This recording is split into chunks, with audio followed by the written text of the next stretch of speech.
Thank you again, as always, for the privilege of your time and the opportunity to catch up. I did walk in today with a face covering. Wear that wherever I go publicly, events where I cannot socially distance, physically distance from others. But as many of you know, just a few days ago, state of California advanced an effort, guidelines that came from our health department to mandate face coverings in exterior parts of the state and areas where you may be recreating but otherwise cannot practice social distancing, physical distancing, and indoors to the extent, again, that you're mixing with cohorts of individuals that you otherwise may not have been previous to our modification of the stay-at-home order. The reason we're doing this is simple. Wearing face coverings saves lives. It mitigates spread. I think it's remarkable, just looking at this slide itself, the impact that we have as individuals, even when we exhale. You can just see from this slide, just taking a deep breath and exhaling, droplets can go as far as 4.5 feet. Coughs, that infamous 6-foot number. But look at that sneeze. When we sneeze, it goes far, droplets of 26 feet.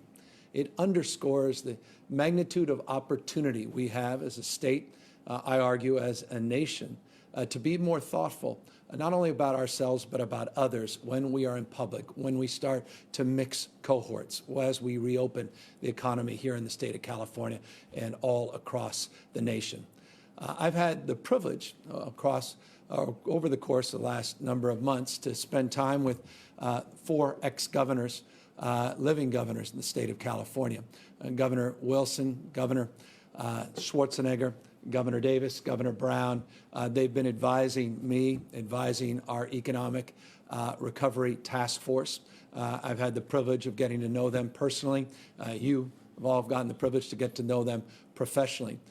2 Republicans, 2 Democrats, and all concerned about where we are in this pandemic with COVID-19, where we are going. And as a consequence, they were generous enough to put together the following video underscoring the importance of face coverings.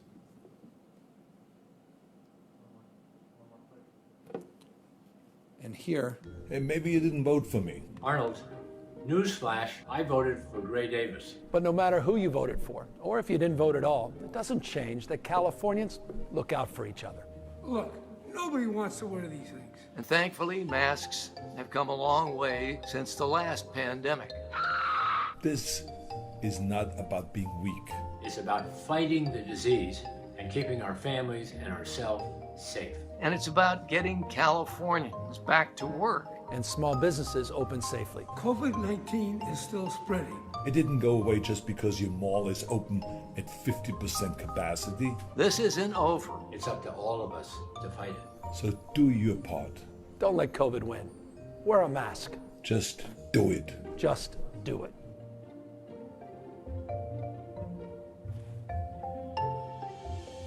So I want to thank the governors for taking the time to participate in that PSA of sorts, and I want to thank them for their leadership, their counsel, their advice, their devotion to the state and the nation, and a recognition that we're not out of this first wave.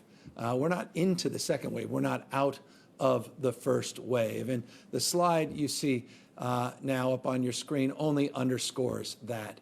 We are experiencing and have experienced just over the last 14 days some 35.6% of all of the cases.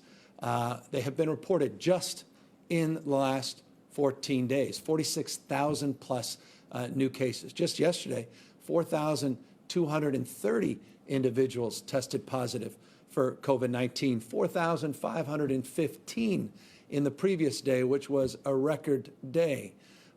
Those that suggest we're out of the woods, those that suggest this somehow is going to disappear, these numbers tell a very, very different and sobering story. And that's why I wanted to lead today's discussion and this press conference by imploring you to take seriously this new mandate to wear face coverings, to listen not to me, perhaps you are more fond of some of those other governors, to listen to Governor Brown, to listen to Governor Wilson and Governor Davis, Governor Schwarzenegger, who across many differences, you heard Governor Davis express one difference, and that was a reference to the recall campaign. The fact is they all agree on this fundamental point: the importance of wearing face coverings to mitigate the spread of this virus, to address the rise in case numbers that you see reflected in this slide, and moreover, the numbers in these slides.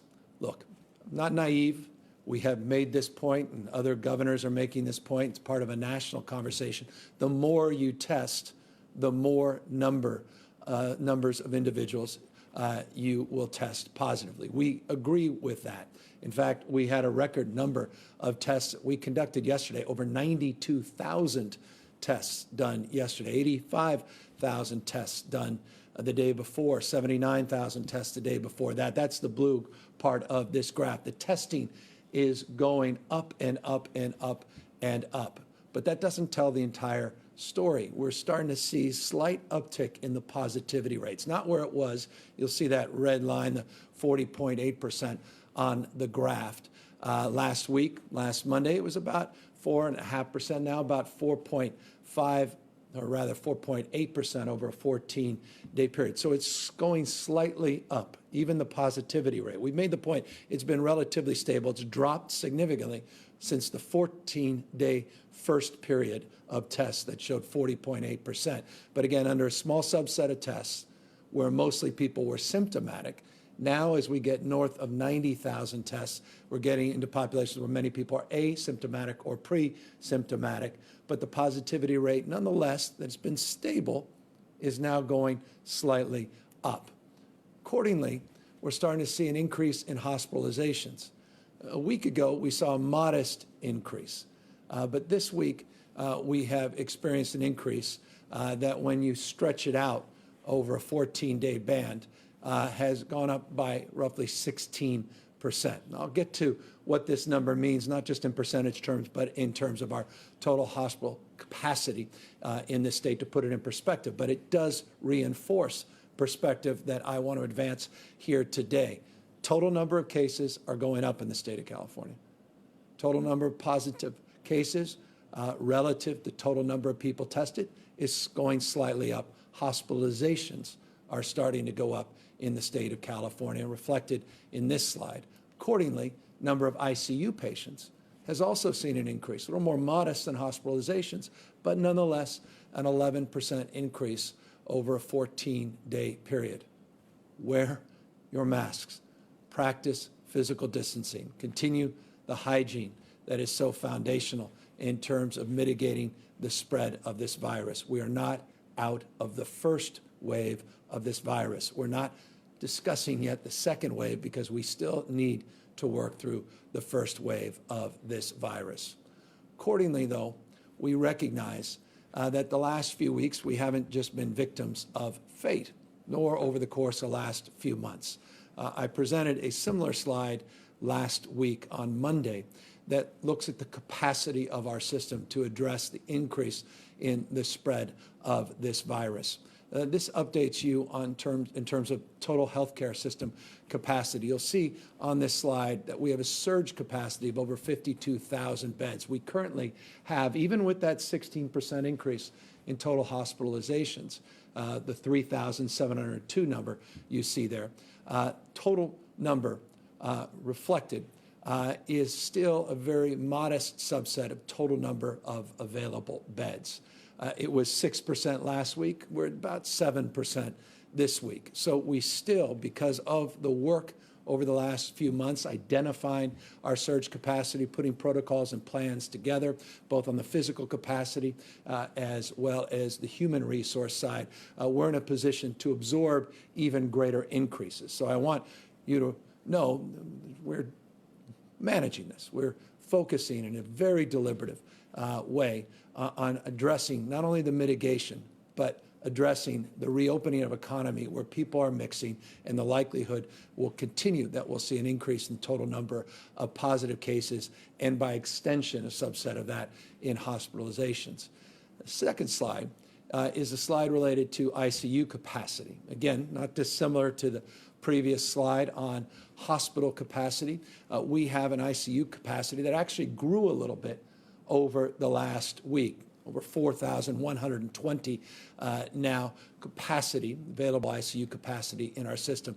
We went from about 28% to roughly 29% this year. So 6 to 7% on the hospitalizations, 28 to 29% of our critical capacity as it relates to ICUs. And the number on the right of your screen, the 11,627, those are the total number of ventilators available, roughly what it was last week, plus or minus a dozen or so. So again, despite an increase in hospitalizations, despite an increase in total number of ICU patients, our capacity remains fairly stable compared to where it was a week ago, and certainly is in a much better position than we were a number of months ago. So again, I begin with the not surprising news, but the trend lines that are becoming headlines around total number of tests that we're conducting, total number of positives, and the commensurate modest increase in the positivity rate, percentage of people tested that are tested positive for COVID-19, and by extension, more people testing positive, more people likely to end up in hospitals. We've seen an increase in hospitals and a subset of that in ICUs. Capacity continue to be stable, nonetheless, in hospitalizations and ICUs, and that is important. So that's the framework so far as it relates to the work that we've been doing. Accordingly, we continue to advance more work to reopen the economy, but safely and responsibly. And it's incumbent upon all of us to really take heed these documents that we put out. Not sure everybody paid deep attention to the fact that we put out 38 guidelines around developing strategies to safely reopen this economy since the beginning of the pandemic. We now have 54 counties in the state.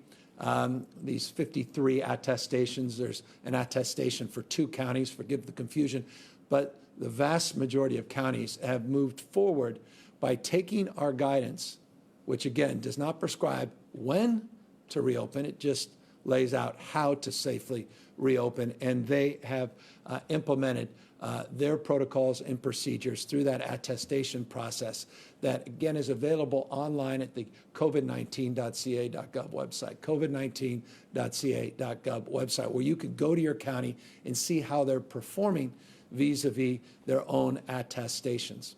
And you could also take a look at the guidance within industries to get a sense of whether or not these segments of our economy and those specific businesses that are part of the guidance documents are actually doing their part to keep you safe, to keep their employees safe, and to keep more broadly all of us safe and mitigate the spread of this virus. We've been monitoring, as we said last week, all 58 counties in this state.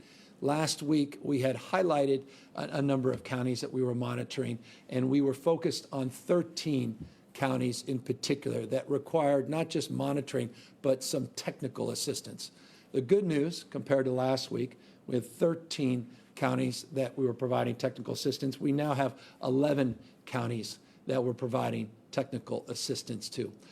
Dr. Galley is going to come up. He's going to talk more about those counties we're going to go through. He's got a list of all 11 counties that are part of the technical assistance and how they're doing vis-a-vis these attestations and the kind of technical assistance that we're providing. Also, he's going to lay out some considerations as it relates to the foundational principles of not just wearing a face mask or a face covering, but practicing the social distancing, the physical distancing, and why that's so foundational as well in mitigating the spread. But with that, I'll ask Dr. Galley to come up. He'll update you on technical support of these 11 counties and then walk you through those additional considerations as it relates to practicing, safely practicing physical distancing and advancing the larger cause of social distancing in the state. Doctor?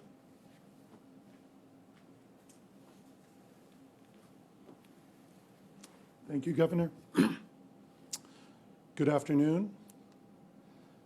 Just before we go on to the county monitoring, I just also wanted to highlight that, just punctuate the point that the governor made, which is that we have throughout the state distributed millions of masks to a number of sectors, not just the health partners that we began the COVID conversation talking about, but all of these listed sectors. And this comes because of the execution of our contract statewide with BYD to bring masks to California and be able to provide those to these important sectors so that not only can we protect the workers, but also allow those clients or customers who come and interact to be protected as well. So it behooves us not just to double down on these efforts to get masks to these various sectors, but also that we as the public deliver our own promise to those workers and to protect them by donning our own face covering when we interact with them in a store or in a different setting. So as the governor mentioned, we are this week looking at 11 counties. And as you can see on this slide, just like the one we reviewed last week, there's a number of data points that we've been tracking. We've been looking at a county's ability to provide testing at a level that allows us to feel comfortable with our ability to pick up positives when we have to and be able to contain that spread, our ability to look at overall disease transmission, our ability to look at the increasing hospitalization numbers, and then the ability of that hospital capacity in a certain county to manage those increasing cases. As you can see, in general, all of the counties have the capacity of ICU beds and ventilators that we need to continue to support the patients that are presenting and need that level of care. I think it's very important that, as the governor underscores the level of preparedness that we've had, that we want to ensure that as few people become sick as possible, and even though we have that capacity, that it's not capacity we want to use to treat COVID-19 patients. We would much rather people practice physical distancing, wear their face covering, practice good hand hygiene, stay home when they're sick, and all of the things we've been advising so those beds remain available but not used. I want to just highlight a couple of things on the table in front of you. Focusing on two new counties on the list, Riverside and San Bernardino, where we have over the past many days been in communication with those county public health leaders and leaders overall to have a conversation not just about the spread in congregate settings like skilled nursing facilities or even jails and prisons, but the fact that we're starting to see additional spread in community settings. So those are cases that can't be linked to necessarily a congregate setting that is spreading within households that live in closer quarters, maybe in communities where they have a number of multi-generational households, and where we're not just seeing that uptick in the number of cases as reflected in the case rate increases, but also in the commensurate hospital increases that we're seeing. So not only do we see increased cases in certain communities and certain counties, but those increased cases are not just because of increased testing, but actually becoming increased number of hospitalizations, and in the future may put pressure on our ICU capacity and our ventilator capacity that we want to maintain to keep our communities safe.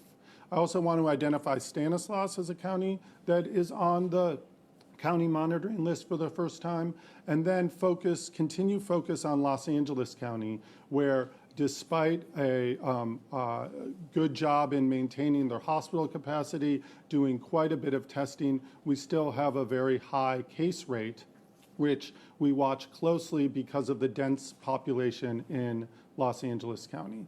A number of the other counties we've been following very closely. Imperial, which is a county we continue to be concerned about and talk about both in this Newsom at noon conversation, but throughout the course of the week to make sure that we have the bed capacity, not just within Imperial County, but also in surrounding counties that have really stepped up and taken patients who've been sick in Imperial and need both hospital or ICU level care so we keep all of Californians safe. So we will continue to update this list on a daily basis and share it with you every Monday so you can track with us those areas where we are concerned. As the governor promised, I just wanted to spend a minute talking about the power of decreasing exposures. So as you can see on the top line, with no decreased exposure, so that means going about our business as California reopens without much care or thought about wearing face coverings, about remaining physically distanced when you can in a store or another setting, even while you're outside, that you see that one person within 5 days can infect up to 2.5 other people, which may not seem like a lot, but when you stretch that out to 30 days, we're talking about over 400 new people who are been exposed and infected. And those 400 individuals go on to infect even more, and we begin to see quite a radical and steep increase in the number of cases, which then leads to a radical and steep increase in the number of hospitalizations potentially, as well as ICU stays. You can see with just a 50% reduction in exposure. So that's a combination of remaining physically distanced, wearing your face covering, frankly, staying at home as much as you can, and ensuring that when you're sick, you stay at home. When you're sick, you reduce your interaction with others, even those people in your own family, and that you continue to practice good hand hygiene, that we can reduce exposure so that over the course of 30 days, not 400 people get infected, but just 15. Even farther, if 75% less exposure, so that means wearing our face coverings even more often than we might otherwise, staying home even more often when we have symptoms or are concerned, and making sure that we practice that physical distancing that the governor and many other people have been talking about, we can reduce the number of people infected 30 days out from our own or one person's own infection to just 2.5 people. And that is exactly how we control the spread in California, ensure that our preparedness over the last few months continues to serve us well, and ensure that we continue to keep that curve bent and that we have the capacity to keep Californians safer as we begin to move forward with our economy and have more and more sectors reopen. I just wanted to talk about one last point that we have been discussing for weeks now, and this is our contact tracing capacity. A number of you have seen in the news over the past few weeks a focus on contact tracing. I will say one point, that contact tracing is only as robust and good and successful as we have the capacity to allow people who are close contacts or even positive cases out of those contacts to be able to isolate safely at home. And that means in a supportive way where they're able to be isolated, have the food and other necessities to be able to maintain that isolation safely, not just from the community at large, but even from people within their families. And we set out a goal to have 10,000 individuals trained to be part of that contact tracing workforce across the state by July 1. We continue each week to train state staff that are being repurposed to do that service, as well as working closely with our county partners who have both retrained and redeployed their own county staff to do this work, as well as invited hundreds of others from community-based organizations and other sectors to help join this army. And we are continuing to work towards that July 1 goal, and we'll go even farther as our cases increase, and we have the goal to make sure that every case in California receives the type of disease investigation and contact tracing that we know is necessary to keep the spread of COVID contained. We also just want to highlight that 31 of our counties are onboarded already on the California Connected platform that we launched a few weeks ago, and that we're in process of having an additional 20 counties join. That isn't to say that the other counties who won't be part of California Connected's platform aren't themselves reporting and managing the data as it relates to contact tracing. They certainly are. We are just having a single shared platform for as many counties as needed so that we can, in an organized, methodical way, be able to watch the spread of COVID-19 and ensure those who are close contacts get the support and care that they need. I want to just end by reinforcing this, because today's message isn't just about the when something reopens, but really about the how. The governor said clearly that we have spent weeks, months even, preparing guidance for sectors that are many, many pages long with specific details on how a sector more safely opens and reduces risk for both their workers and their customers and clients. But it really comes down to these things that we can all continue to do and do more of. Wear our face covering. The order that the directive, the requirement to wear face coverings that California put forward last week by California's Department of Public Health, the old, now very common sentiment that physically distance makes a difference, that keeping 6 feet apart will actually reduce the spread of COVID-19, just as the governor's initial slide that showed how droplets spread. This is the purpose for doing that. Washing your hands cannot be overstated. Washing your hands for at least a couple rounds of the ABCs, as I tell my pediatric patients, or long enough that you at least 20 seconds, but making sure that you do that enough to reduce the transmission. Answer the call. We're having contact tracers from throughout the state, whether it's locally in your counties or some of the state staff. Call individuals who may have been exposed to understand what their real exposure was and whether they should isolate as well. It's important that you answer that call. We will continue to deliver that message.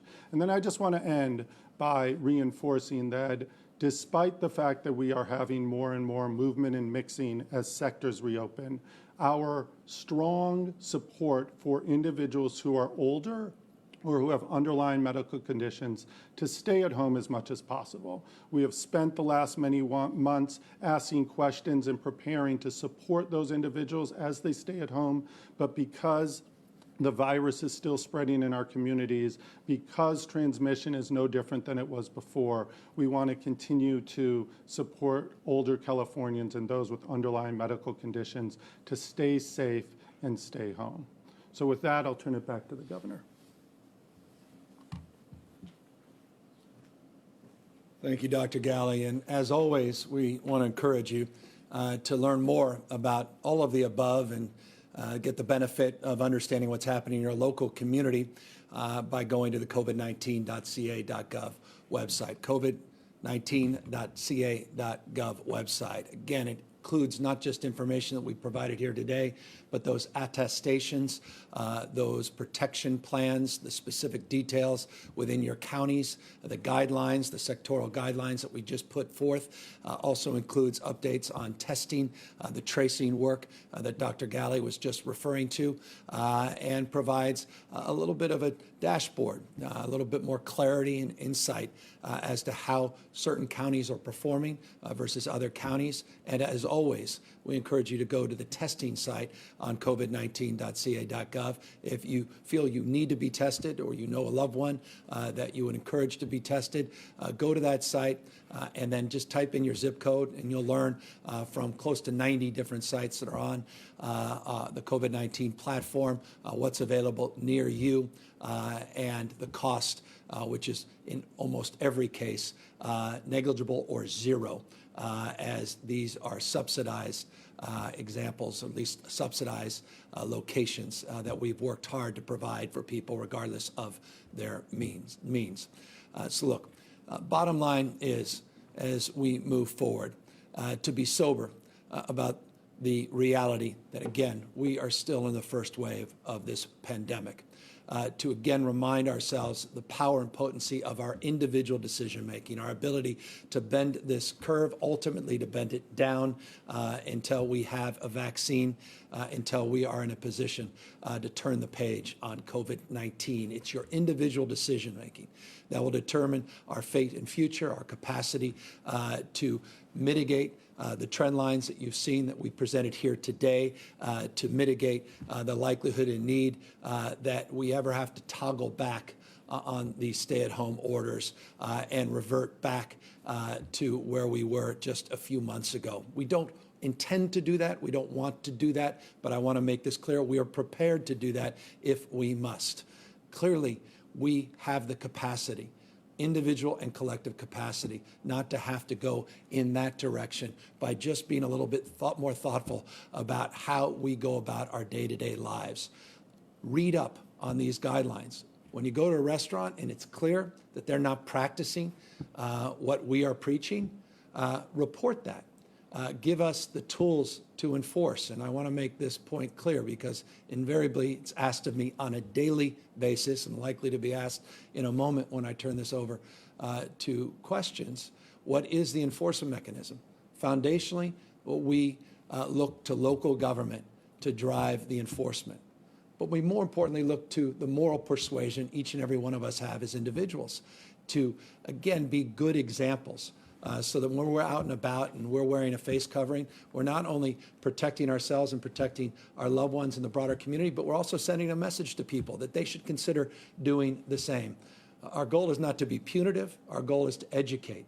Again, we're just a few days into this mandatory face mask guidelines. That's why I put at the front of this conversation that video, again, deep gratitude to the former governors for be willing to participate in that video to highlight the importance of wearing face coverings. The next slide that I put up, about the 26 feet when you sneeze that droplets can travel, I just hope underscores the seriousness to which we place this face covering mandate and the encouragement to have you and others participate in doing the same.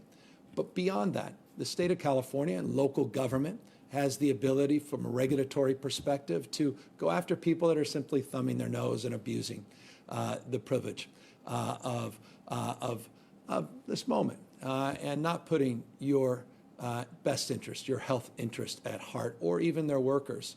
The state of California has that ability, just as an example, and we're using the restaurants to the alcohol beverage control.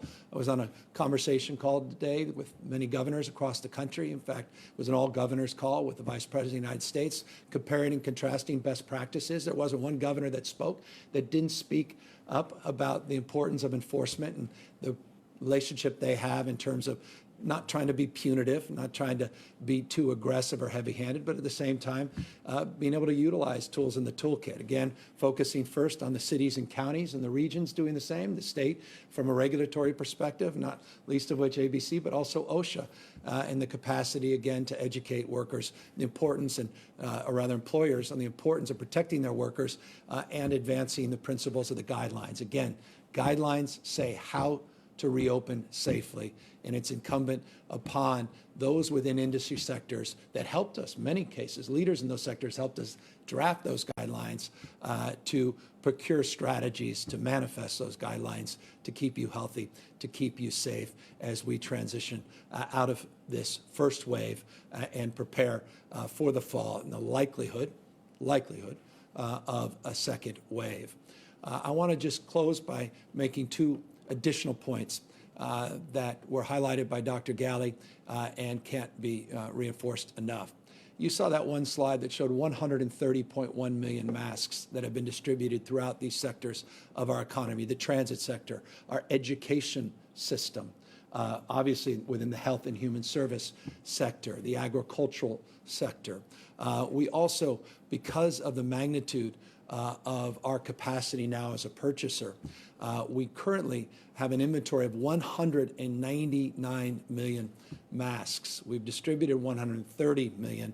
We have an inventory of 199 million. We're trying to turn that around as quickly as possible and get through all of those orders of masks within sectors and throughout the state, counties, cities, healthcare systems, and the like. By the way, that includes the precious N95 masks. We've received over 11 million of the N95 masks. Tens of millions more will come in over the course of the next few days and over the course of the next few weeks. As soon as we get those in, we want to get those out as well, particularly to our most vulnerable workers. Again, the heroes of this pandemic, our nurses, our doctors, the people that continue to be on the front line in the ICU, in the hospitals settings, and the like. And so I just want folks to know that we're very, very proud of the magnitude and the scale of our procurement and our capacity to help support the many sectors within the state of California. And accordingly, and you saw on that slide on the 130 million that we've already distributed, we've also been able to help because of the partnership we formed with FEMA, which has been exceptional. We've also been able to help some other states with their needs as well. So it's a point of pride and a point of privilege that we say this, but again, point of protection for each and every one of us to wear these face coverings and to make sure that we mitigate the spread, again, through this, what we call non-pharmaceutical intervention. There are two non-pharmaceutical interventions that we know that work. That's staying at home, practicing the kind of physical distancing that a stay-at-home order provides, and then wearing face coverings to mitigate those that cannot practice the physical distancing and social distancing when you are in cohorts where you're mixing with people that otherwise you had not mixed with in some period of time. So testing going up, 92,000 tests, a record in the state. Not surprisingly, over the weekend, a record number of people that have tested positive. A positivity rate that is holding but is slightly now increasing. Hospitalizations that are increasing, but within a capacity that our system can handle. ICUs growing accordingly, again, within the framework of capacity our system can handle. More and more masks being procured, more and more masks being distributed, and more, dare I say it, responsibility on each and every one of us to practice the physical distancing and be thoughtful as we move back in and begin to mix into the economy with all of these meaningful modifications that we've seen in at least 54 counties in the state on the stay-at-home order. Final comment, because it's a point of pride, I want to just thank those that have participated in this Great Plates effort. I mentioned a few months ago, and it was just a few months ago, that California was going to become the first in the nation to provide meals for our seniors. Dr. Galley reinforced the need for me to reinforce this program by saying for those that are 65 and over, people that have comorbidities, morbid interest issues with their immune system, issues that relate to pre-existing conditions, with age, how sensitive we are to your needs and our larger community needs within that cohort. If we're going to ask folks to stay at home, we've got to address the issue of social isolation, the issues that obviously manifest people that aren't feeling connected to loved ones, and others that feel isolated and are indeed isolated, but also vulnerable. And that's why the Great Plates program was so important. It was conceived to solve multiple a number of problems. One, to address the nutrition needs. Great Plates is indeed about providing meals to our seniors that are isolated, but it's also to provide a sense of continuity of care. We announced on Friday that over 1.6 million meals now have been delivered just since the creation of this First in the Nation program, and how over 5,800 jobs have been supported, not only within the restaurant industry, but helping support those that are delivering these meals. But one of the things that was so humbling and so extraordinary, and it's the reason I'm bringing this up, are the number of letters that we've received, cities, counties have received, mayors have received, that they've forwarded to us, that we realize it's not just about delivering nutritious meals. It's about that knock on the door, the only knock that a senior may receive on any given day. It's about that phone call saying, how is the food? And was it to your liking? Is there anything more I can do from the restaurateur checking in on the senior to make sure that they're providing quality? And the fact that someone reached out, made a phone call, the fact that someone knocked on the door, the fact that someone delivered that meal has been as impactful in some cases, based upon the letters we've received, as the meals themselves. Ability, again, to connect to people that feel totally disconnected and isolated, fearful, fragile, literally and figuratively at this moment. And so I just want to encourage all of you, not just through a program like that that's been so successful, over 30,000 seniors getting the benefit of this program.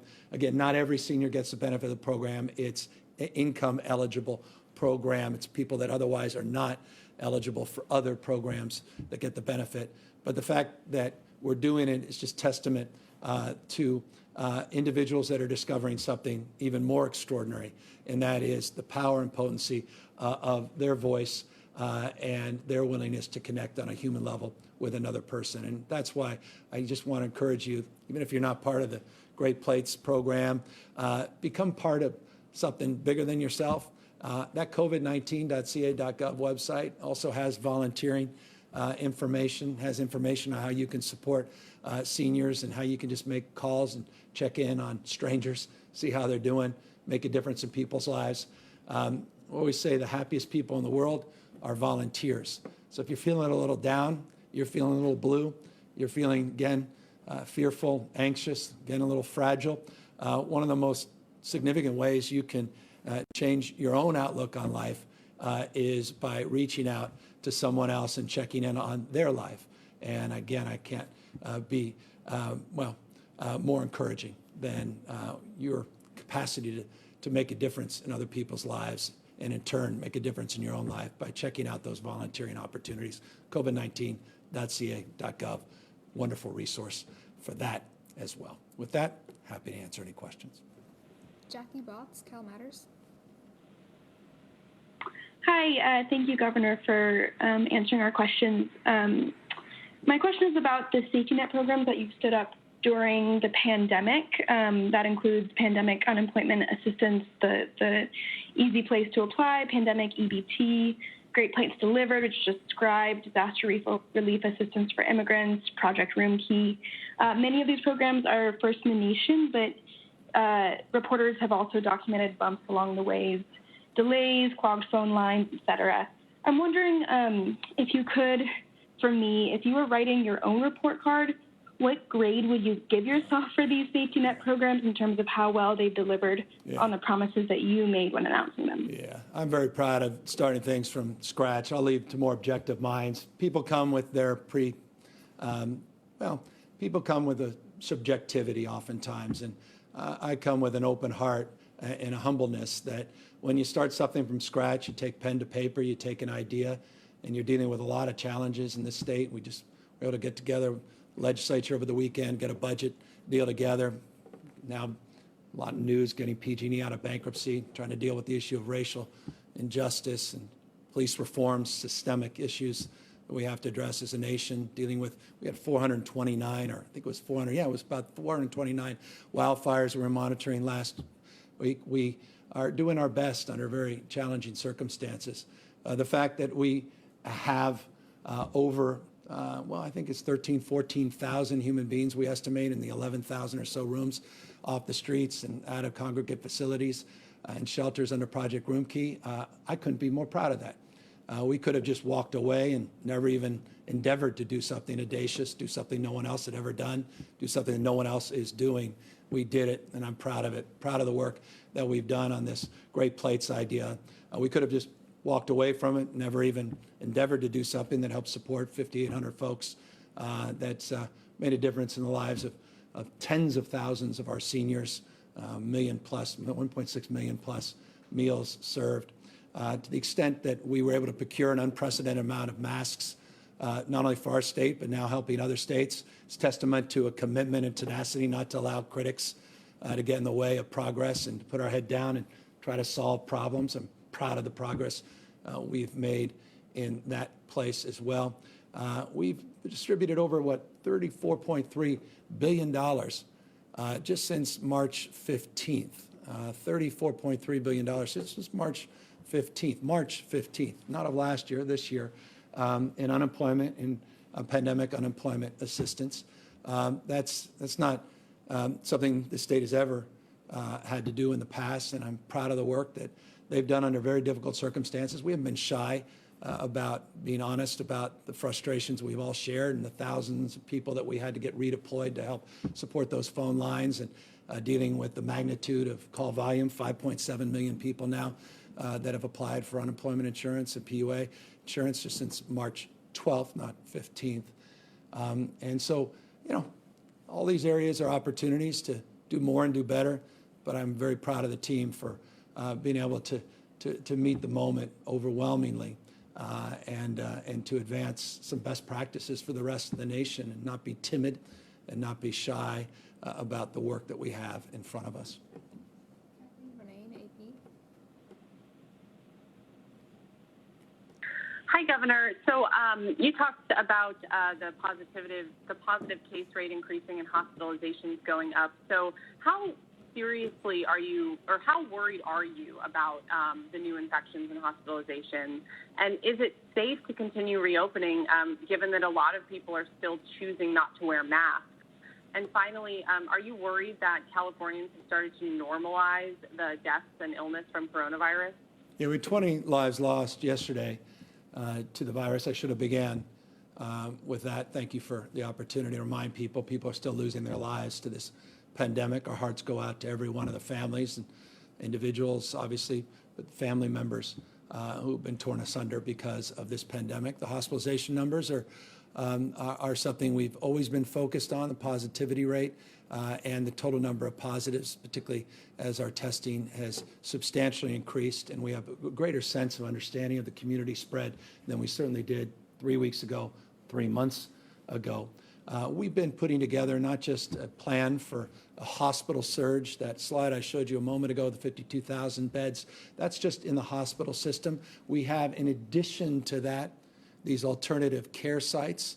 I've mentioned on multiple occasions, I'll take this opportunity to mention it again. I get every morning the list of the 10 counties that have the alternative care sites and what's the current inventory on those sites. This morning it was 19 individuals in a system just on the alternative care sites that we can turn on at a moment's notice of over 1,500. So there's great capacity, not just modest capacity there. I referenced the 7% or so capacity within the hospital system. So that's 93% capacity still available, 7% that's being utilized. ICUs have always been consistently in the higher numbers in the 20-30% range. And those are, as I said, holding strong, 28% last week, 29%. So look, we've been concerned from day one about the spread of this virus. We've taken it very seriously. We're the first state in the nation to do a stay-at-home order. But at a certain point, when you have 5.7 million people that have filed unemployment insurance, a certain point when people can't get preventative care, a certain point when unemployment rates are the highest they've been since the Great Depression, a certain point you have to realize and rationalize that the issues of the social determinants of health, the issues of poverty, the issues related to hunger also cause disease and have a profound health impact. And so one has to be mindful of that as well.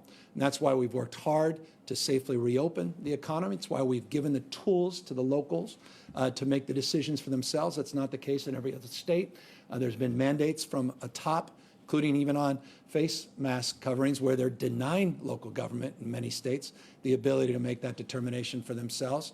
And we've tried to create some flexibility in a state as large as ours. And so we've always walked into this with our eyes wide open. We've always prepared for a surge. We have surge capacity identified. We've shared that with you today in multiple days. The reason we are procuring hundreds of millions of masks is in anticipation of being even more prepared, replenish the shelves, so to speak, but also prepare not only to get through this first wave, but to prepare for a possibility of a second wave. We continue to recognize we have more work to do in terms of making sure that we are safely monitoring with the kind of technical assistance that is appropriate this time, the reopening of economies and sectors, and also trying to do our best to enforce through social persuasion or more aggressively working with cities and counties to enforce those that are flouting the rules and the laws and putting people at risk. So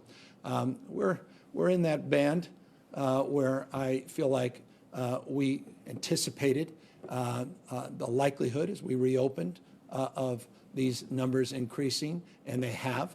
And I'm confident in the course of the next few weeks and months that we have run scenarios and have procured strategies and will be able to implement strategies to do a lot more if need be. Jeremy White, Politico. Governor, thanks so much for giving us a moment. Sort of going off of Kathleen's question, you talked today again about the need to be able to toggle back as necessary. And I think a question a lot of folks have is, are there specific fixed numbers or metrics you are looking at that would trigger now is the time that we need to reimpose some restrictions? Well, we're working with, I mean, the point of the emphasis, Dr. Galley, and the recognition that we have a county lens on this is to make this point. Everything that I presented to you is in the aggregate, and I've said this often, I'll repeat it. We don't live in the aggregate. California has 58 counties, 470 plus cities, different lived realities. And so the answer to your question is, from my perspective, a nuanced response, meaning at the county level, within industries and segments within the counties, we need to be prepared to do that. Doesn't mean that we are doing that. I thought it quite interesting, illustrious example, that Lassen County, you recall a few weeks ago, they had moved forward into a new phase. Health director decided to pull back a little bit, only to move forward again when certain criteria and conditions were more confidently met.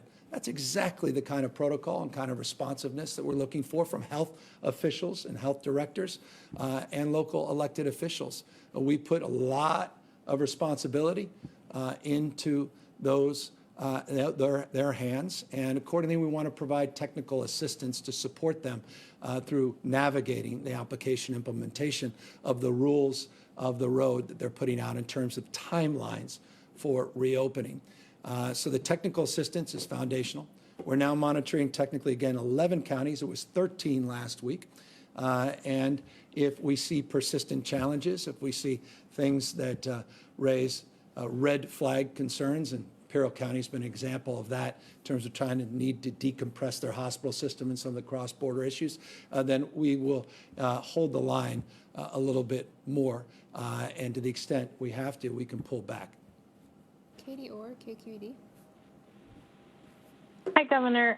You mentioned earlier that you've come to a budget deal with the legislature, which was announced today. Can you give us any more details about what that agreement contained? And specifically, have you guys decided to go with your method of trigger cuts or the legislature's, which would wait a couple more months to make them? Yeah, we made compromises across the spectrum. We'll be putting out much more specific details in the coming hours and days, and certainly through the week. I just want to compliment legislative leadership, the Speaker and the Pro Tem, budget chairs in the respective houses, to advocacy community that was incredibly responsible in terms of their advocacy and also pointed in terms of their concerns about prospective cuts. I want to thank city and county leaders in particular for their guidance, their counsel, their input in this process, work we did on issues that remain stubborn issues in the state on homelessness and housing. Again, work we have to do together over the course of the next few years. This is a multi-year framework. We're not solving for everything in one calendar month. We have a lot of work to do over the next few years, and we cannot impress upon the federal government more the important work they have to do to help support municipalities, large and small, states, large and small, to help support us through this unprecedented period of time. The magnitude of this pandemic has placed in terms of pressure on our budgets. Remember, it's not just having to address revenue shortfalls. It's also addressing increases in caseloads at the same time related to the economic consequences and the displacement associated with COVID-19. Cannot again, though, be more appreciative of all of the leaders and the cooperative spirit that brought us to an agreement simply hours and hours ago, in the evenings, late last night. And as the dust settles on all of that, you can pick apart the areas where we found common ground. This is not about disagreements. A budget deal is about where we found agreement, and I want to thank them for doing just that. Mike Lurie, KCRA.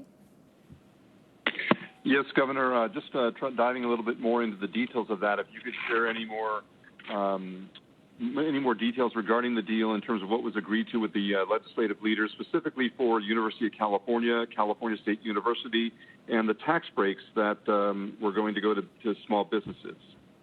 Well, there are tax breaks that will benefit small businesses. We had an eye on focusing on the need of small businesses, not only for those that want to start their business and providing some tax relief for those startups, but also recognizing that not every small business is a beneficiary of some of these federal programs, be it programs for support from the SBA or programs through the PPP program.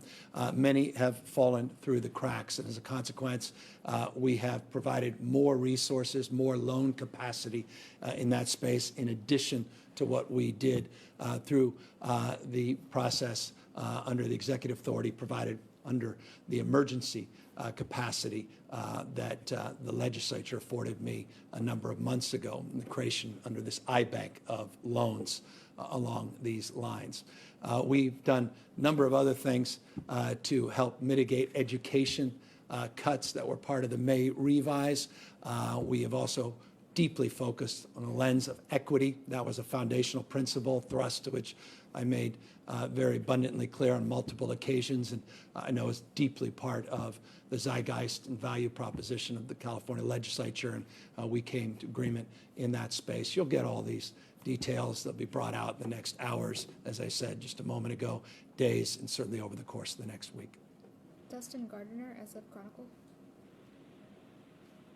Thank you, Governor. With respect to the budget deal and deferring some of the cuts to schools, I'm wondering, are you confident that this will address the concerns that districts have about their ability to reopen if they don't have full funding? Yeah, I think the funding substantially exists. It's not an increase as much as I had hoped when I put out my January budget. As you recall, my January budget, we talked about historic investments in special education, historic investments in preschool, historic investments in teacher retention, teacher training. We talked about a deep desire for more residency programs, more mentorship programs. We wanted to recruit more teachers that look like the student body, diversify our workforce, all of those enhancements. Unfortunately, we are not in a position this year because of a $54 billion shortfall. Again, I was in a different mindset. A number of months ago, we were projecting $6 billion surplus, which candidly was closer to $10 billion. We unfortunately not in that position, but we were able to, working with the legislature, working through deferrals, and working to get a lot of the Federal CARES Act dollars into our education system. Those dollars could have gone anywhere. We put a substantial amount into our K through 14 education system. We think a lot of that anxiety is mitigated. And I just want to make this clear. It's an important point as more details will be forthcoming, that we have provisions against teacher layoffs. That is good news. That was foundational, important, something we all care deeply about, and something we are very proud. I don't want to speak for legislative leaders, but I'm sure they were very proud that we were able to all accommodate our collective needs and be able to make that commitment firmly. Sophia Balog, SACB. Hi, Governor. I want to turn for a moment back to the mask order. There's been a lot of confusion from members of the public about how it will apply to various sectors, from everything from schools to gyms and other types of businesses. So you said earlier you want people to report to their counties if they see businesses violating the rules. Can you clarify exactly how this is supposed to apply to sectors where you've already released other guidance that doesn't necessarily mandate mask requirements? Yeah, good news, all those guidelines are being updated with the new mandate, and that should very quickly answer the question. Hi, Governor. A couple of things. First of all, there seems to be some mixed messaging. This is what I hear from people just out on the street, where on the one hand, they hear that we're having a record number of cases, record number of hospitalizations, wear masks, wear masks, wear masks. On the other hand, they see more and more things reopening, and they are told, get a haircut, go to a restaurant. And some even notice it on the state website, unlike the shelter-in-place order, which was a legal public health order. It just says guidance, and they take that to mean it's not mandatory, even though it includes words like mandate and must.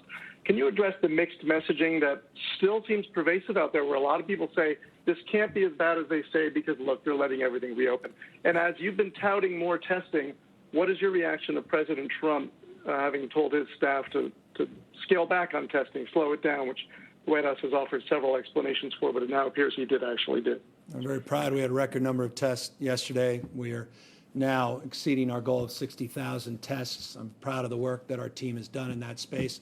We'll continue to be strong advocates for more testing, more community testing, and make sure those that want to avail themselves to testing, that they have the capacity to get the tests. And so I think there are a few states, I don't know many states, that are testing north of 70, 80,000, as we have been over the last number of days, of their citizens on a daily basis. And I hope we can continue to see those numbers go up, though we are getting close to capacity in other respects, and that is there is a big cost associated with testing, and that's moreover my concern related to anything that came from this administration, is how they can support more testing at the state level and not put us in a position where we don't have the resources to continue to advance the testing at the kind of scale that you deserve and the public deserves. As it relates to the messaging, it's very clear. It's crystal clear. As we reopen the economy, communities large and small determining when to safely do that based on conditions within their communities. Again, California's a state that's as large as 21 states combined, population roughly equivalent to Illinois, New York, and New Jersey, just shy our population of those three states combined. We put a lot of onus on local health officers, local conditions, and that's where the guidance is foundational. We listen and we attest to their concerns. We put them on websites available on covid19.ca.gov, and we give people the capacity to toggle through these attestations and through the counties to see how their communities are doing. Dr. Galley, just a moment ago, highlighted 11 counties that we are working with on technical assistance that are a point of some concern that are examples of areas where the state and local government are working collaboratively together. We've made it crystal clear that as we reopen the economy, we're never going to be in a permanent state of shutdown. No one ever suggested that. Over months, we've been talking about phasing in a safe reopening of our economy. We've said that guidelines don't mean go. We said that when we put the guidelines out, we focus on how to do it safely, but not when to do it. That when local health officials, through the attestation process, decide they're ready to do it safely. And through the guidelines, you'll see very detailed guidelines on what that means in terms of different sectors of our economy, different types of businesses, how social distancing can be advanced, how physical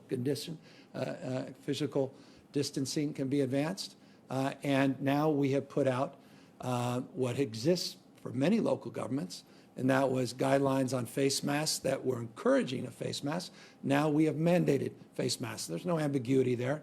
It's a mandate for face coverings, and the order made it clear what that looks like and when it's appropriate to wear the face coverings. It was just asked, I thought, a very good question about the guidelines, these 38 sectoral guidelines being updated. We've been working feverishly over the weekend to update those guidelines to incorporate the new mandate on face coverings. So that'll be out very shortly. But this process has been very transparent, and I just hope folks recognize the magnitude of this moment, which is we're still in the first wave of this pandemic. We're not out of the first wave. We're seeing an increase in total number of positive cases. We're seeing an increase in hospitalizations. And all we ask is if you feel like this is too exhausting, you feel like you've just had enough, if you feel that way, that's understandable. But please, as you go about going back to some semblance of what life looked like in December, November of last year, do so safely and honorably by protecting yourself and your loved ones and wearing a face covering, we believe, outside of physical distancing is the most important thing you can do. Final question, John Horn, ABC San Diego. Hi, Governor. Thanks for taking our questions. You mentioned earlier in your press conference that there were some anxieties that would be relieved when it came to education. You mentioned teachers, a provision against layoffs. I was wondering if you could give a few more details on what some of those anxieties are being relieved by this budget. Well, it's substantially addressing what potentially was a $19 billion cut within what we refer to in California, our Prop 98 funding requirement. That was the magnitude of the shortfall that impacted Proposition 98. I just want to remind folks, forgive me for belaboring this, just a few months ago, I announced a budget that projected roughly $6 billion surplus. In fact, about a month after I announced that budget, new revenue came in that was ahead of what we had even anticipated, showing how strong the California economy was. Record low unemployment, record reserves, record GDP growth, at least in modern terms. We averaged about 3.8% GDP growth over a 5-year period that we hadn't seen in some time, at least in the state of California. And that all changed. $54.3 billion budget shortfall just a few months later. And the magnitude of that is fallen on all of us to address substantively based on constitutional provisions on state leadership. We have a legal obligation to balance our budgets. We can't do what the federal government can do, and that's kick the can, print money, and the like. And so we had to work feverishly to figure out a way to do that that mitigates the harm to those most in need, the most vulnerable, including our children and our teachers and the like. And so we were forced to address a $19 billion potential impact. We began to knock that down. I put out a proposal to the legislature and knocked that down. They went even further.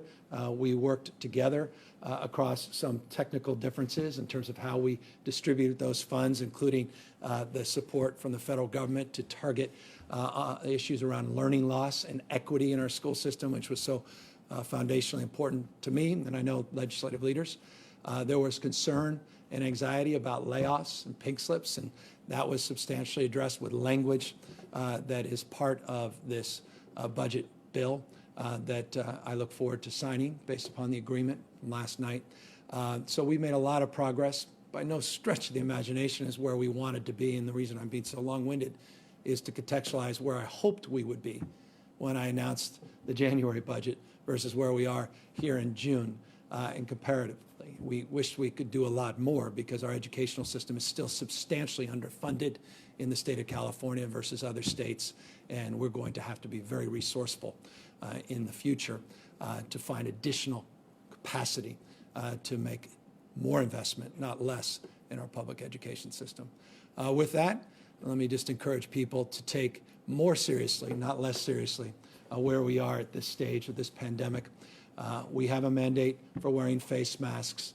There are exclusions based upon being a toddler, 1-2 years of age, people that have certain conditions where wearing a face covering is more problematic, not less. And I encourage you to take a look at the guidelines that came out from the health department. They're available on the covid19.ca.gov website, covid19.ca.gov website, to the extent people want more information about what the mandate does and doesn't do. I encourage you to continue to listen to your local health directors and health officials that are front lines of this pandemic. Continue to express appreciation, as we always should and must, to our frontline caregivers that are still on the front lines of COVID-19.